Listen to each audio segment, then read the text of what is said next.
Well, unemployment figures are at an extremely high level due to COVID-19. New data released yesterday from Labor's analysis of the ABS data revealed 1 in 13 people are on the hunt for a job right now, and only 1 in 275 will land a white-collar job. So what can you do to give yourself the best chance to get back in the workforce?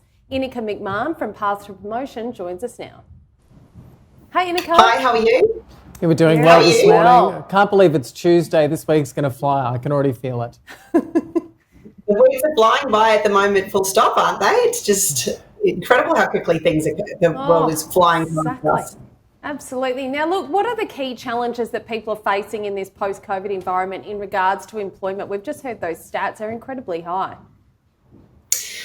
Yes, although it's not as terrible as what we've seen in the past. I've been in recruitment for almost 2 decades now, and when I joined in 2001, the unemployment levels were 9%. Difficult to believe, but true. Certainly this is worse than the global financial crisis. However, there are some similarities, and, the world is cyclical, although we haven't seen a pandemic quite like this before. My personal opinion is I don't think we've seen the worst of it yet. The government's JobKeeper and Job Seeker has really sort of propped up the economy, and I think the first quarter of next year will be when we'll really start to see what the true effect of this pandemic is in terms of job seeking. But there are a lot of challenges facing workers at the moment, even for those that do have a job. Having to work from home and having to do a whole lot of things that people haven't been expected to do before are challenging, in addition to, obviously, a lot of people out there looking for work where it's difficult to go in and have interviews, for example. So it's a completely unique environment. What are some of your suggestions and tips for people that are currently unemployed and, trying to look for work at the moment, given now there is such a high level of competition and, not as many jobs? So, what are some of those tips and suggestions that you've got? Well, I think the best thing to do at the moment is to be getting out that little black book and using your networks as much as humanly possible. Sure. Applying for ads through Seek at the moment is just an absolute challenge. I ran an ad for a senior role a couple of weeks ago where I would normally expect somewhere between sort of 60 to 80 applications over a couple of week period, and I had 280 in the first 24 hours. So it's very difficult to stand out unless you've got all of the ticks and all of the boxes when you're applying for jobs online. So what I'd be doing is having a real look at the industries and the markets that are hiring and looking for people, and using your networks to try and get in front of people that are hiring managers. And that's usually going to be virtually at the moment. It's not going to be copying all the ways that it used to be, but it's about using the people that to get in front of people that might be looking for work. And the industries that are still hiring, there's lots of work in mining, there's lots of work in food and produce, there's still quite a lot of work in customer service. There are certainly industries that are hiring. I've always wanted to know, though, when it comes to that many resumes coming through, how does someone like yourself sort through those? I mean, when we talk about those things of trying to look for ways in which people are going to stand out, that's where I think, I've always been curious as to how you break that down. Well, it's really about what the client's looking for a particular role function. So every single job is different. And what we like to do is try to really define what success looks like in a 12-month period looking forward for that particular role. And so what we're looking for in a resume is evidence of where a person can do the things that we need them to do in that particular role. So it's not necessarily just the job title, but it's the responsibilities. So what I would say to people is to avoid using really generic responsibilities in your resumes and put as much quantifiable data as you can. So, for example, if you're a sales representative, don't put under responsibilities managing sales territory, calling on customers, and achieving budgets, because that's every sales representative in the world. That doesn't tell the client or the hiring manager anything about your real experience. What you would want to say is something along the lines of, I managed a geographical territory from this region to this region. I had a customer base of this many. My sales target was X and I achieved Y. So as much detailed information about your actual achievements as possible.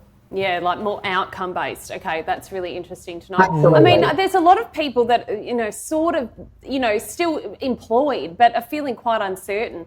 I mean, what steps can you actually take to ensure that you keep your job in an uncertain market or recession? Is there anything within our control that we can do? Absolutely. That is an excellent question. It's really important to be as valuable as you can to your employer in a crisis like this. And what happens in a crisis, the biggest thing that every company is going to be worrying about is cash flow. So the less money that's going out the door, the more jobs that can be saved. In the GFC, one of my previous clients saved many of his staff when others lost almost all of those with quick thinking and action. And that was actually really looking at the financials and saying, what are the costs that we can be saving? And you as an individual need to be doing that on a daily basis if you want to be contributing to your company in terms of cash flow. So step number one is really ask yourself, what can I be doing to help my department financially? Immediately look through all of your company outgoings and stop any costs that aren't absolutely necessary. And then also have a look and see if there are things that you could do yourself that you might normally pay a contractor or a company to do. And it's a sad but true fact that you might actually need to be prepared to forego, salary raises and bonuses and things like that as well at the moment. But anything you can do to save the company money will mean more likelihood of you being able to keep your job. I'd also say that anxiety is a complexity that obviously overcomes a lot of people when it comes to business. What about these people who are returning into the workplace? I mean, obviously we're going to see that happening when COVID-19 comes to an end. Have you got any tips for people out there that may be anxious going back to the workplace? Yes, I do. I think there's probably two key things that people need to focus on. Number one is to get better at negotiating. We all know about the fight or flight response. It's also called the acute stress response, and it's an actual psychological reaction, a physiological reaction, I should say, that occurs in response to a perceived harmful event or a threat to survival, and that's exactly what most of us are feeling at the moment. So a stressful situation, whether it's a looming work deadline or a persistent worry about losing a job, can actually trigger this cascade of stress hormones that orchestrate actual physical changes for us. So given that this is a survival mechanism which allows us to react quickly to life-threatening situations, it doesn't actually help us at work. So over the years, researchers have actually learned not only how and why these reactions occurred, but also gained insight into long-term effects that this chronic stress can have on us. And what they've actually discovered is developing stronger negotiation skills can help you to deal with this anxiety, particularly if it means being able to keep your job. So investing in skills in this area is a really good one. And the second thing I advise everybody to do is to take on more responsibility. So unless everyone in your organisation is being laid off because a business is closing or relocating, the question at the moment is not whether there will be redundancies, but how many there will be. And you're much less subject to a panicked response if you've planned ahead. So who escapes the axe? It's the employers who can do more than their own job functions. So I'd be now starting to have conversations with your manager about, what are the basic job functions of other jobs that you would want me to be doing should you have to reduce staff, and start doing those things now. So that pre-planning will help to reduce that anxiety if you know that you're more likely to be safe in the case of redundancies. Well, Ineke, you've certainly given us lots to think about there. So thank you so much for your insight from Path to Promotion this morning. No problem. It's good to see you guys. Lovely to see you. She did a fantastic